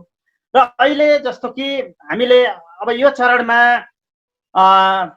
पहिलो कविता हेर्नुहोस्, कक्षा 7 मा पढ्ने भाइ समर्पण नेउपानेको कविता हामीले असाध्यै परिपक्व कविता सुन्यौँ। यो कविता वास्तवमा अघि चाहिँ हाम्रो आयोजक मित्रले पनि भन्दै हुनुहुन्थ्यो, यो चाहिँ के अरे प्रशिक्षणबाट, निश्चित एउटा चाहिँ गाइडेन्सबाट नै लेखिएको कविता हो। किनभनेदेखि त्यो एउटा के अरे यो चाहिँ राम्रा कविहरूले लेखिरहेका कविता भन्दा, कतिपय औसत कविताहरू भन्दा माथिको कविता हो यो चाहिँ कक्षा 7 मा लेखेको भर्खर। अब चाहिँ यो हाम्रो यो जुन कविताको यो महायात्रामा पछिल्लो समयमा जोडिँदै आएका समर्पण नेउपाने है, समर्पण भाइलाई म भन्छु कि कविता लेख्ने, यति सुन्दर कविता लेख्दै हुनुहुन्छ तपाईँ, कविता निरन्तर लेख्दै जानुहोस्। वास्तवमा आजको समयले खोजेका कविता तपाईँ लेख्दै हुनुहुन्छ र एउटा सुरुमै तपाईँले एउटा चिल्लो पातको सङ्केत देखाउनु भएको छ। तपाईँले आफ्ना कवितामा त्यो बिम्बको संयोजन गर्ने क्रम पनि असाध्य जस्तो। उठ स्याहार्दा स्याहार्दै किन बिर्से मैले सेतीका बाछाहरू, यो हेर्नुहोस्, यो वाक्य एउटा आविष्कार हो। समर्पण भाइले गर्नुभएको आविष्कार हो। सुन्दर वाक्य हेर्नुहोस् त।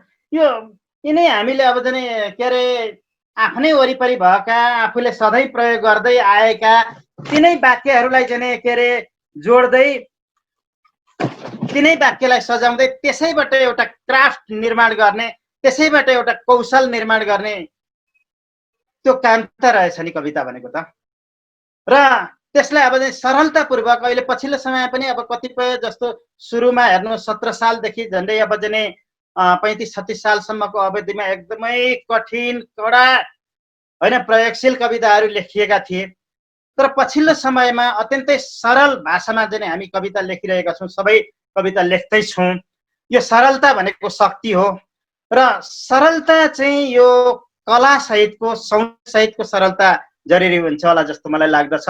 र यो चाहिँ हाम्रो समर्पण भाइले सुरुमै यो किसिमको एउटा कौशल देखाइसक्नु भएको छ। मलाई लाग्छ त्यही भएरै होला अब उहाँलाई यो कार्यक्रममा आयोजकहरूले सहभागी गराउनु भएको छ। असाध्यै राम्रो न्याय गर्नुभएको छ। आयोजकलाई पनि म धन्यवाद दिन चाहन्छु। अनि इजरायलबाट श्रीराम नेउपाने, उहाँको चाहिँ एउटा घर जस्तो घर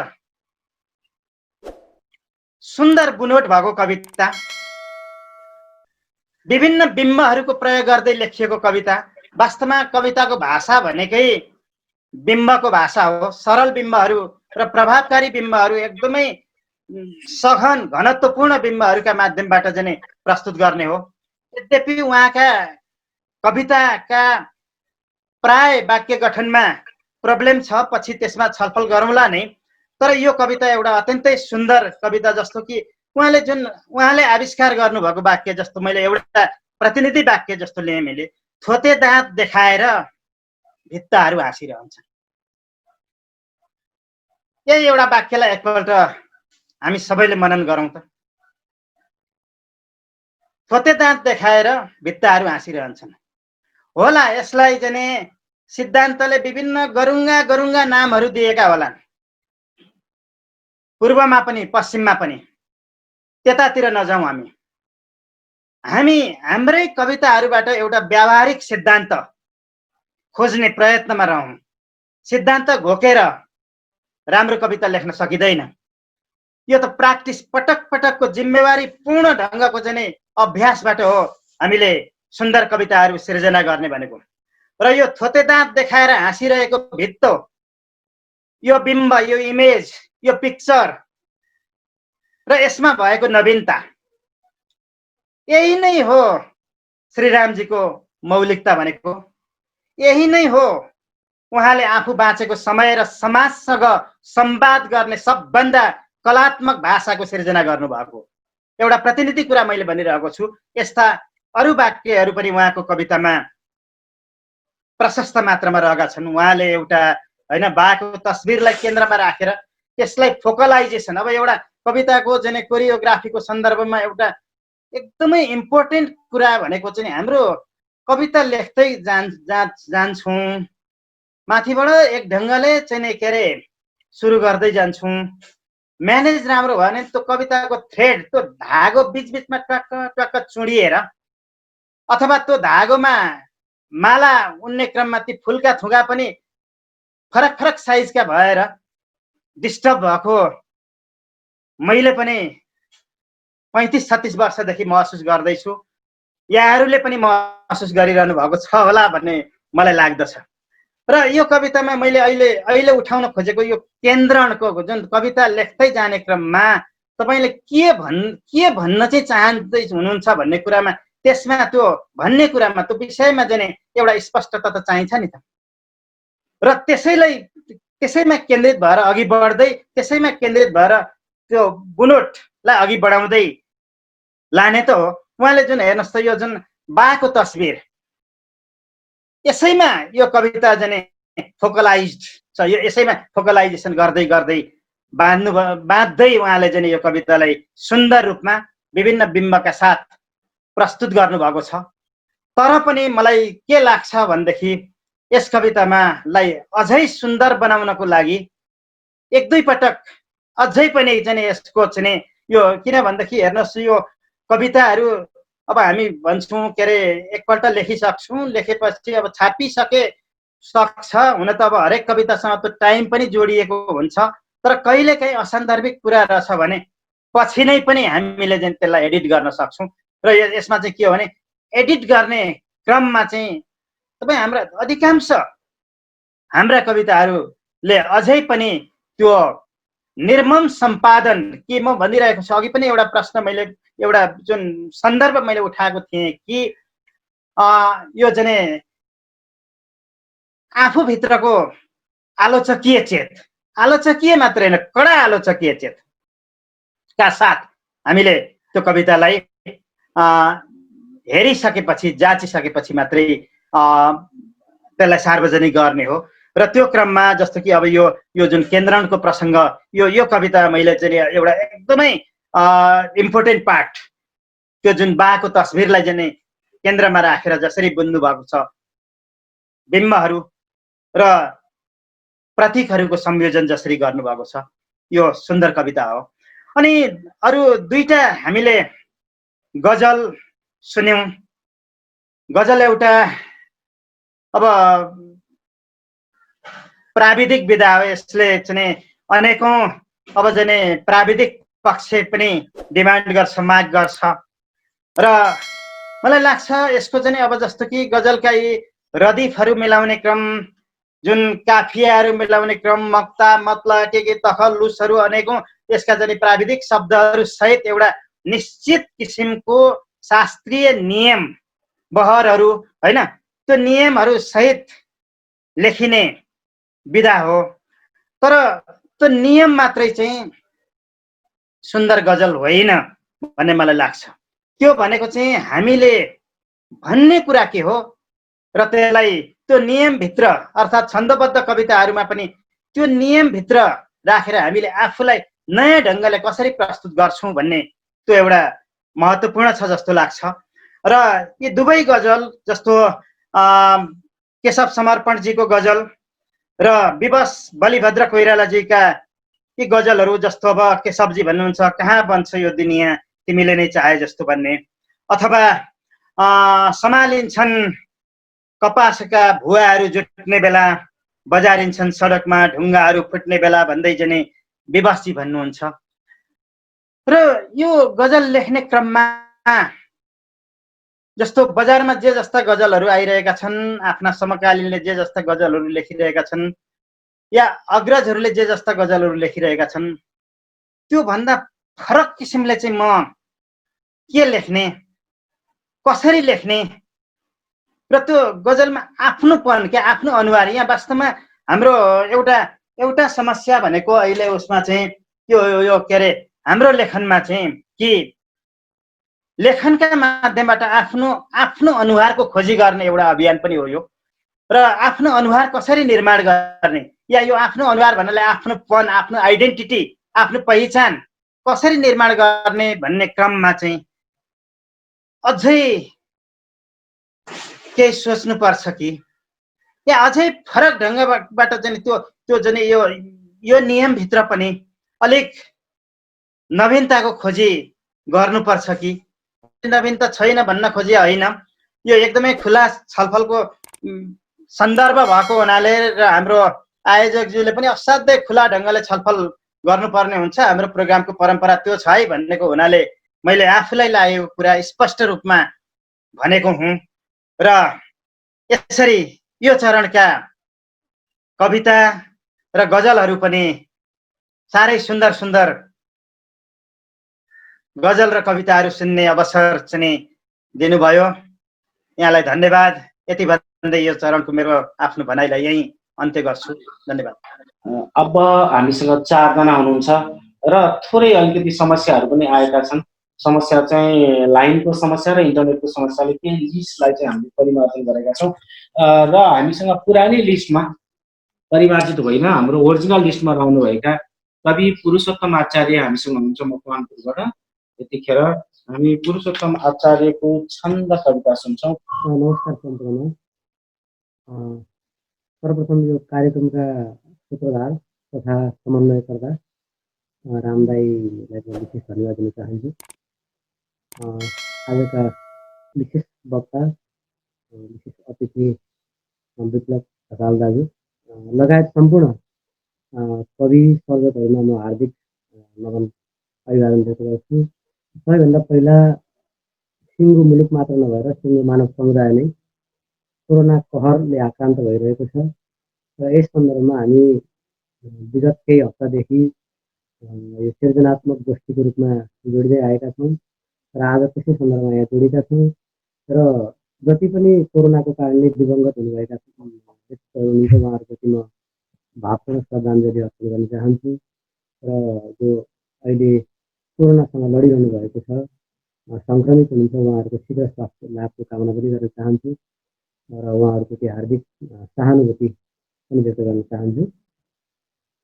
हुन त सृजना प्रस्तुतिको कुरा छ, मैले अलिकति जोडेँ। कोरोना भाइरसले विश्व आक्रान्त भइरहेको छ, नेपाल पनि त्यसबाट अछुतो छैन। लगभग 3000 हाराहारीमा सङ्क्रमित भइसकेको छ र यो कोरोनाभन्दा पनि डरलाग्दो झन्डै 2-3 हजार वर्ष अगाडिदेखिको जुन हाम्रो वर्णव्यवस्थामा आधारित जातीय मानसिकता छ र त्यसले उत्पन्न गरेको विभेद छ, सामाजिक संरचना वर्णव्यवस्थामा आधारित सामाजिक संरचनाले सिर्जना गरेको जुन जात परम्परा र त्यसको आधारमा हुने विविध खालका अमानवीय हरकतहरू त्यसैको परिघटनाले रुकुम काण्डको रूपमा पनि भर्खरै नमिठोसँग अनुभूत गरेका छौँ, देखेका छौँ। म यो घटनाको पनि यसै कार्यक्रम मार्फत खेद व्यक्त गर्दै यो घटनामा संलग्न सम्पूर्ण दोषीलाई कारबाही र घटनाको सत्य तथ्य अनुसन्धानको लागि पनि यही कार्यक्रम मार्फत जोरदार अपिल गर्दै कविता प्रस्तुत गर्ने अनुमति चाहन्छु। कविताको शीर्षक मानसिंह विश्वकर्माको वचन। मैले आरनको पूजा गरिदिँदा कसको पूजा रोकियो, मैले हम्मरको कला भरिदिँदा कसको घडा पोखियो, मैले सो पहिचान खोज्न उभिँदा कसको जनै तोडियो, मैले माथा उठाउने सफरमा कसको टुपी काटियो, मेरै सिप नभई हरेक घरको बल्दैन चौको चुलो, मेरै जीवनको खलाती नघुमी बग्दैन गैरी कुलो, मेरो यही तनको सुगन्ध पसिना फैलन्छ बस्ती भरी, मेरै धड्कनको तरङ्ग बटुली गुन्जिन्छ बाजा पनि, मेरा रक्त नली भएर बहने एउटै न हो त्यो खुन, कहिलेदेखि यहाँ सीमा सुरु भयो मान्छे अछुतो हुन, मैले मानिस नै बनु भनिरहे मान्छे सिमाना भरी, छोत्रा बन्धनको विचार बदलौं वैषम्य चिर्ने गरी, बान्ता गर्दछ जो अराजक यहाँ जातीय आगो भनी, उसने कोसिसमा अझै पनि छ त्यो किर्ना जुका झैँ बनी, नै भार भयो विभेद निको आगो समात्दैछु म, साह्रै मार पर्यो रूढी नियमको अस्तित्व लड्दैछु म, तिम्रा आँगनदेखि भित्र भुइँमा कुन ठाउँ भेटिन्न म, तिम्रा स्वतर घाँस दास वनमा कुन ठाउँ देखिन्न म, तिम्रा पूर्वजदेखि सन्तति सबै पर्छन् ममै निर्भर, तिम्रो जीवनको समस्त पलमा कहिलेमा आउन्न र, हाडी पिट्न यहाँ फलाम घनले मस्तिष्क पिड्दैछु म, हाडी पिट्न यहाँ फलाम घनले मस्तिष्क पिड्दैछु म, बोकी यही हतियार चेत युगको संसार फेर्दैछु म, जसले रोक्दछ यो विचार उसमा बारुद पड्कन्छु म, सावा ब्याज गरी हिसाब अघिको बोकेर फर्कन्छु म, सावा ब्याज गरी हिसाब अघिको बोकेर फर्कन्छु म। धन्यवाद पुरुषोत्तम सर यो सुन्दर कविताको लागि। हामी रचना वाचनको क्रममा अन्तिम समय पुगिसकेका छौँ। पुरुषोत्तम आचार्यको यो छन्द कविता बहुचर्चित कविता हो र यतिखेर समय सान्दर्भिक कविता उहाँले जुन वाचन गर्नुभएको छ त्यसको लागि पनि उहाँलाई धेरै धेरै आभार। र यतिखेर म मकवानपुरबाट ललितपुर जाने तयारीमा छु। ललितपुरमा हामीसँग हुनुहुन्छ असीम सागर हुनुहुन्छ। यहाँहरूलाई एकदम नमस्कार सबैलाई, आजका प्रमुख अतिथि विशिष्ट अतिथि सबैलाई। अहिले विप्लव सरको धेरै कुराहरू विप्लव सरबाट सिक्न सुन्न पाइरहेका छौँ, अत्यन्तै खुसीको कुरा हो। म धेरै केही नबोलिकन जे बोल्छ कविताले बोल्छ, म छोटो कविता प्रस्तुत गरेँ। कविताको शीर्षक छ कुचोको तर्क।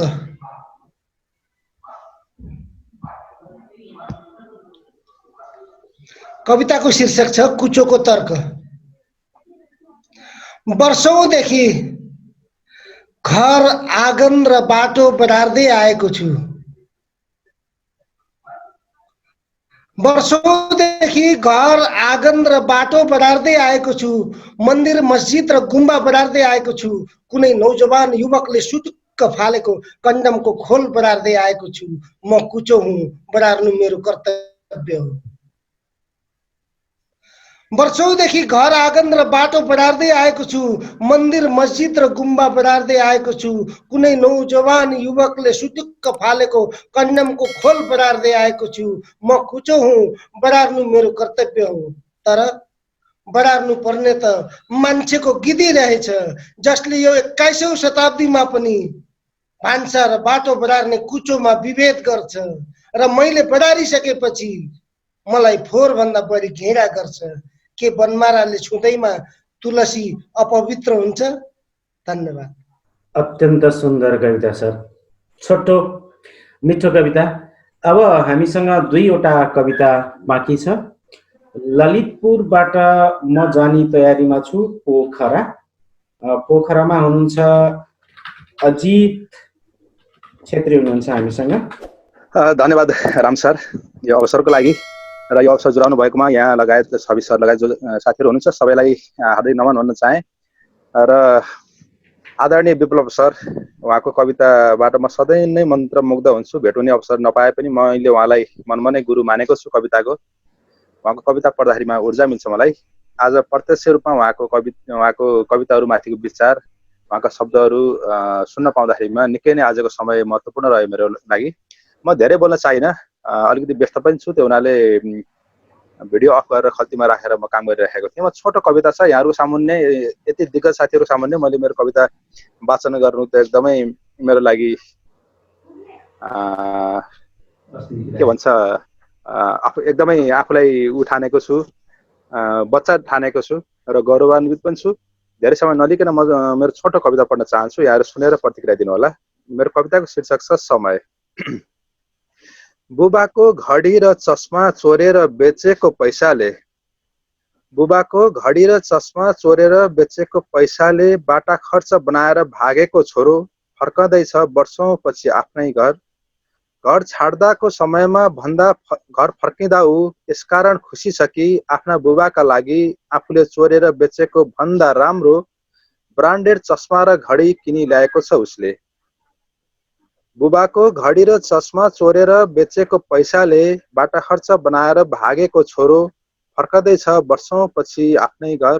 घर छाड्दाको समयमा भन्दा घर फर्कँदा ऊ यसकारण खुसी छ कि आफ्ना बुबाको लागि आफूले चोरेर बेचेको भन्दा राम्रो ब्रान्डेड चस्मा र घडी किनी ल्याएको छ उसले। सोच्छ यो नै प्रायश्चितको अवसर हो। सोच्छ बिर्सनेछन् बुबाले पनि उहिलेको आफ्नो करतुत, बहुमूल्य नयाँ घडी र चस्मा पाएपछि। घरको आँगनमै आएको छोरालाई भने यसपटक दुवै आँखा नदेख्ने भएका बाबुले चिन्नै सकेनन्। घरको आँगनमै आएका छोरालाई भने यसपटक दुवै आँखा देख्नै नसक्ने भएका बाबुले चिन्नै सकेनन्। हवस् त, धन्यवाद सर। छोटो सुन्दर मिठो कविताको लागि अजित छेत्री पोखराबाट हामीले उहाँको कविता सुन्यौं। यतिन्जेलसम्ममा हामीले 10वटा कविता सुनिसकेका छौं। सबैभन्दा पहिले हामीले काठमाडौँबाट राजु स्याङतान, त्यसपछि जापानबाट प्रमोद अधिकारी, नेपालगञ्जबाट रसिक राज, नव प्रतिभाको रूपमा हामीले मकवानपुरबाट समर्पण नेउपाने, त्यसैगरी इजरायलबाट श्रीराम अधिकारी, मकवानपुरबाट केशव समर्पण, झापाबाट विवश बलिभद्र कोइराला, मकवानपुरबाटै पुरुषोत्तम आचार्य, ललितपुरबाट असीम सागर र भर्खरै हामीले पोखराबाट अजित छेत्रीको कविता सुन्यौं। म छवि अनित्यलाई आफ्नो रचना वाचनको निमित्त अनुरोध गर्छु। धन्यवाद। पहिलो अङ्कमा मैले कविता वाचन गरेको थिएँ र त्यसपछि आज म आफ्नो कविता यहाँ वाचन गर्न चाहन्छु। र यो कविता यो मोबाइलमै भएका कारणले गर्दा मैले यहाँ स्क्रिन सेयर गरेर तपाईँले पनि पढ्न सक्ने गरेर म यहाँ देखाउने प्रयास गर्दैछु। तपाईँ हामी सँगै यो कविता पढ्छौँ। कविताको शीर्षक होसमा म ठिकै छु, होसमा म ठिकै छु। ठिक्क ठाउँमा हुँदैन मातेपछि पाइला, धत यो पाजी खुट्टा बेमानी।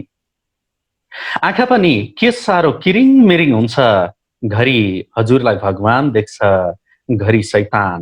नपिउँ कि क्या हो भोलिदेखि, ठिक्क ठाउँमा हुँदैन मातेपछि पाइला। हजुरका बाणीमा साक्षात सरस्वती सुन्ने कान पनि टालिन्छ कि के हो पिएपछि, गाली मात्रै सुन्छु जताततै। पिएपछि त हेर्नुहोस् न, लरबरी बस्छ पिपल पाते जिब्रो पनि। हिजै राति पनि कस्तरी बौलाएछ थुतुनो, सारा गाउँलेले सुन्ने गरी चिच्याएछु साला सरकार। होसमा कहिले बोल्दिन त यसरी, साँच्चै नपिउँ कि क्या हो भोलिदेखि। धन्यवाद। कवि तथा समालोचक निमेष निखिल हुनुहुन्छ भने थोरै आजको कार्यक्रम के कस्तो लाग्यो? आदरणीय कवि विप्लव ढकालज्यूलाई मेरो हार्दिक नमस्कार छ। देश विदेशबाट विभिन्न ठाउँबाट साथीहरूका मिठा मिठा रचनाहरू सुनिरहेको छु। यसो काम पनि गर्दैछु कम्प्युटरमा। आज बिहानभरि पनि एउटा कार्यक्रममा थियौँ। तपाईँहरूको यो यात्रा निरन्तर रहोस्। कवि विप्लव ढकालबाट कविता सम्बन्धी धेरै सुन्दर र गहन विचारहरू प्रस्तुत भइरहेका छन्। त्यसकारणले मेरो बाँकी समय पनि उहाँलाई धन्यवाद। आजका प्रमुख अतिथि डाक्टर विप्लव ढकाल, जसले कविताको कोरियोग्राफीमा पिएचडी गर्नुभएको छ, विद्यावारिधि गर्नुभएको छ। उहाँका विचारहरू, उहाँका विश्वासहरू कवितामाथिको, उहाँको अध्ययनको आधारमा आएका चिजहरू र आज वाचन भएको कविताको रिफरेन्समा हामी उहाँको अभिव्यक्ति सुनिराखेका छौँ। अब त झन्डै झन्डै समयले पनि नेटो काटिसकेको हुनाले म अहिले अबको मेरो आफ्नो भनाइलाई अत्यन्तै चाहिँ संक्षेपमा प्रस्तुत गर्ने कोसिस गर्छु। र अहिले जस्तो कि हामीले विभिन्न किसिमका कविताहरू सुन्यौँ, जस्तो छन्दका कविता पनि सुन्यौँ, एकदमै सानो आकारका कविता पनि सुन्यौँ। र यो यसले एउटा के चाहिँ हो भन्नुहुन्छ भने, यो आजको कविता चाहिँ सामूहिक पहिचानका साथ अघि बढिरहेको छ। हामीले आफूले रोजेको छन्द, चाहे छन्दमा लेखौँ, चाहे गजल लेखौँ, होइन, चाहे मुक्त छन्दमा गद्य कविताहरू लेखौँ, हामी आफूले रोजेको बाटोमा हिँडिरहेका छौँ र आफ्नै विशेषता र मौलिकताका साथ चाहिँ हुर्किरहेको यो जुन एउटा विविधता छ, जुन एउटा बहुलता छ, यसैबाट वास्तवमा आजको कविताको शक्ति र सौन्दर्य निर्माण भएको छ जस्तो मलाई लाग्छ। आजको यो सानो कविता, यो कवि गोष्ठी, भर्चुअल कवि गोष्ठीमा जम्मा 11वटा कविता हामीले सुन्यौँ। यसमा आफ्नै किसिमको विविधता छ, आफ्नै किसिमको बहुलता छ। पुरुषोत्तमजीले पहिले अब यो जुन छन्द कविता सुनाउनु भयो, यो पछिल्लो समयमा छन्दको शक्तिलाई अत्यन्तै राम्ररी आत्मसात गरेर लेखिरहनु भएका कवि हुनुहुन्छ उहाँ। म उहाँका कवितालाई सधैँ फलो गरिरहेको छु कि छन्दभित्रको लय यो मलाई किन पनि एक किसिमले प्रिय लाग्छ भने, हेर्नुहोस्, म सुरुमा छन्दबाटै कविता लेख्दै आएको मान्छे हुँ र मेरो पहिलो किताब विक्रम सम्वत 2042 सालमा चिताको ज्वाला भन्ने खण्डकाव्य, यो विभिन्न 8वटा शास्त्रीय छन्दमा चाहिँ संरचित छ। त्यो भएको हुनाले यो छन्दको शक्ति जुन छ र छन्दभित्रको त्यो एउटा लयको जुन लयको व्यवस्थापन जुन हो, त्यो नै वास्तवमा छन्दको शक्ति हो। र त्यो वास्तवमा मैले पछिल्लो समयमा गद्य कवितामा पनि जुन एउटा लय विधान जुन छ, गद्य हुन त अब कविताको सबैभन्दा आधारभूत पक्ष भनेकै अरू विधाहरू भन्दा फरक कुरा भनेको कविताको लयात्मकता हो। कविताको लयात्मक गुण नै यसको आफ्नो निजत्व हो र अन्य विधासँगको विभेदक अभिलक्षण पनि वास्तवमा यही लय नै हो।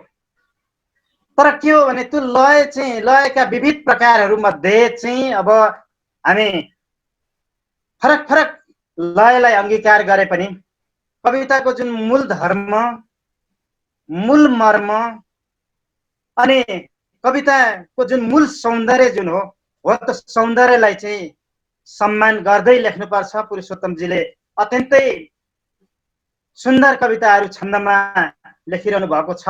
यो त संरचनाको कुरो हो। उहाँले वास्तवमा त्यो यो छन्दमा सिलोक बनाउने मात्र होइन कि आजको समयका सबैभन्दा समाजका सबभन्दा जटिल मुद्दाहरू, सबभन्दा सङ्गीन प्रश्नहरूमा केन्द्रित भएर आजको समयसँग गम्भीर संवाद गर्दै उहाँले चाहिँ कविता लेखिरहनु भएको मैले पाएको छु। र उहाँले आज पनि यो जुन दलित विषयक कविता एउटा चाहिँ सुनाउनु भयो, यो उहाँको एउटा मानक कविता हो। र हुन त हेर्नुहोस्, अब आजको यो शताब्दीमा आएर पनि हाम्रो समाज यति पिछडिएको अवस्थामा छ भन्नुपर्दा यो खालका कविता त अब लेख्नु नपरे हुँदो हो। यसरी लेखिने कविताहरू सबै असान्दर्भिक भइदिए, चाँडोभन्दा चाँडो भइदिए हुँदो हो जस्तो लाग्छ। तर यो समाजको विडम्बना हो। हामी अनेकौं किसिमका विसङ्गतिहरू, विद्रूपताहरू भोग्नको लागि चाहिँ अभिशप्त छौँ।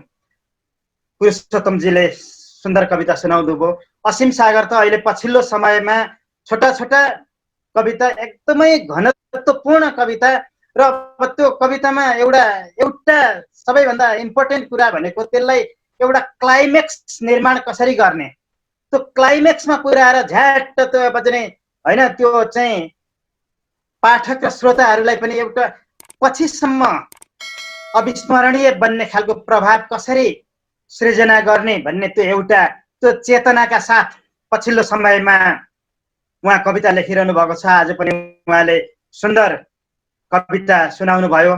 त्यसै गरी अब अजित छेत्रीजीको कविता पनि अब चाहिँ आफ्नै किसिमको, आफ्नै भाषाको एउटा चाहिँ रमाइलो कविता छ भने छवि अनित्यजीले पनि सुन्दर कविता सुनाउनु भयो।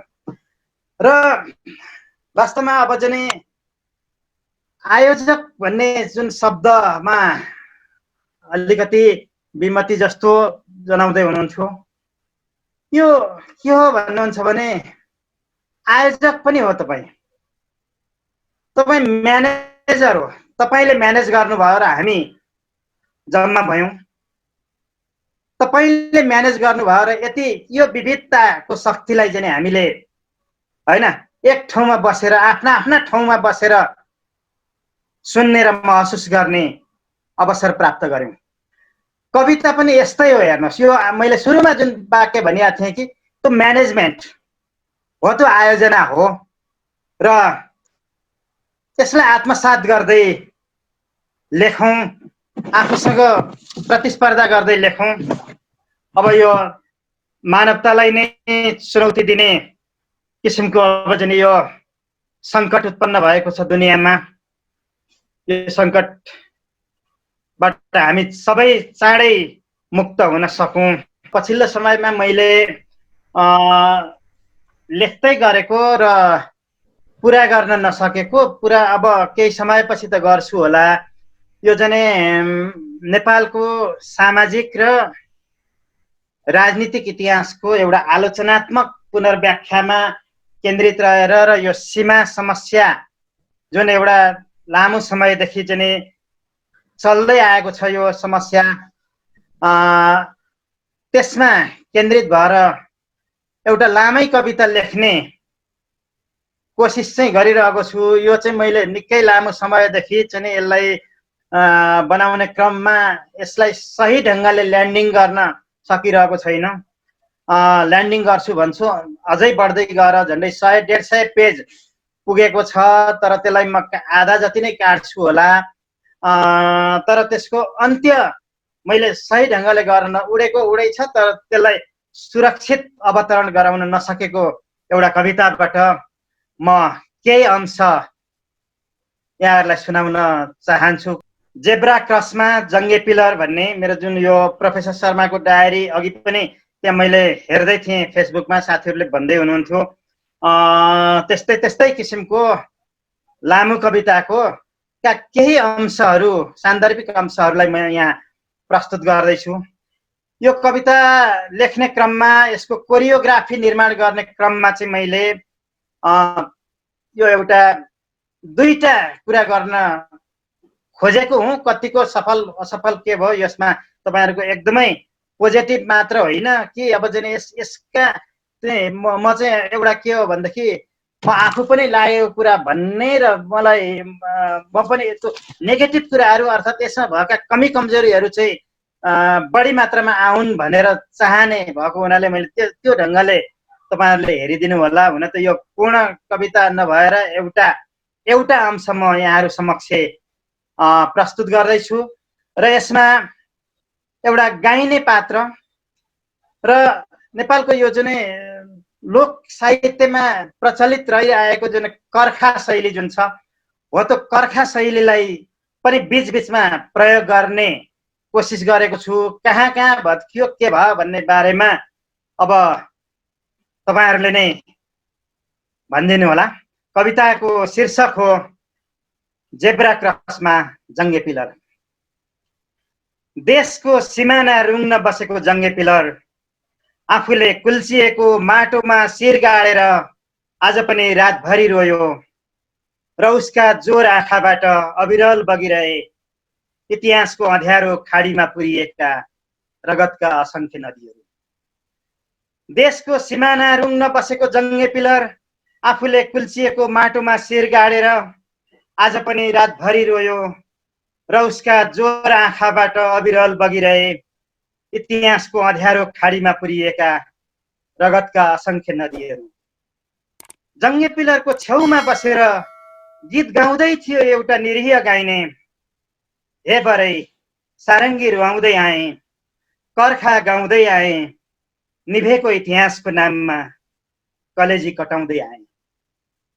नातिहरूलाई सुनाउनु थियो एउटा गीत, नातिहरूलाई सुनाउनु थियो एउटा गीत, सोध्नु थियो प्रश्नहरू, तिम्रा बाजेको भिक्टोरिया क्रस र तिम्रा बाबुको परमवीर चक्र कसले बेचेर खायो रक्सी, सोध्नु थियो तिम्री आमाको हरियो लुङ्गीमा कसले निभायो चुरोटको ठुटो। आफ्नै पैताला मुनि पहिरो गए चाहिँ हरेक दिन, कहाँ हराउँदैछ यो देशको माटो, जङ्गे पिलरलाई सोध्नु थियो। झुसेलीले खाएको सिमीको पात जस्तै थाहै नपाई हरेक दिन किन खुम्चिँदैछ यो देशको सीमारेखा। महाकाली नदीलाई एकैछिन आँखाको डिलैमा रोकेर सोध्नु थियो, काली तिमी लिम्पिया धुराबाट आयो कि लिपु लेकबाट आयो। इतिहासबाट इतिहास हराउँदा सोध्नै बिर्सिएका प्रश्नहरू धेरै थिए, देख्नै बिर्सिएका सपनाहरू पनि धेरै थिए। हे बरै सारङ्गी रुवाउँदै आए, कर्खा गाउँदै आए, सन्ततिहरूलाई सुनाउनु थियो हजारौं स्वामी र हजारौं मालिकका सगुनहरू, कसरी टुक्रिए भूमिहरू, कसरी जोडियो पृथ्वी र कसरी जन्मियो तिमी बाँचेको देश।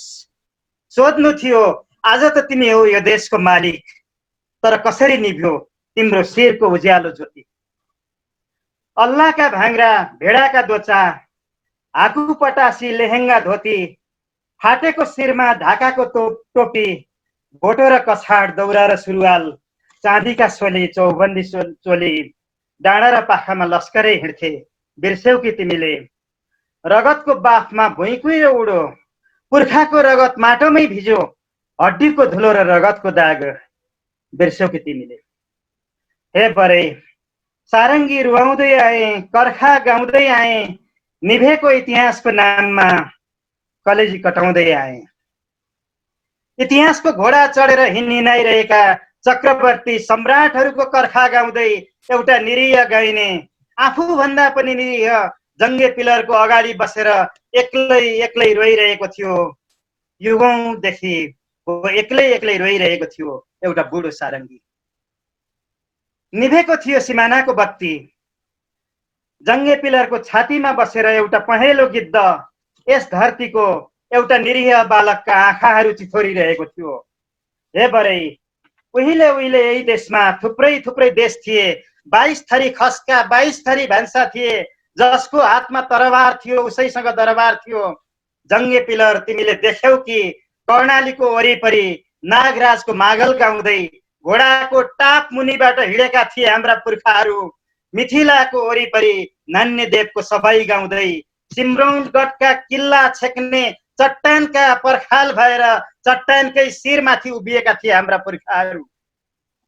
चापिल्ल र अशोक चल्ल, चाँचरीका रिपु मल्ल, राईका भाष पसाकी अक्री, छातीको शिलामा अक्षर खोपी बन्चरी बनेर बाँचेका थिए हाम्रा पुर्खाहरू।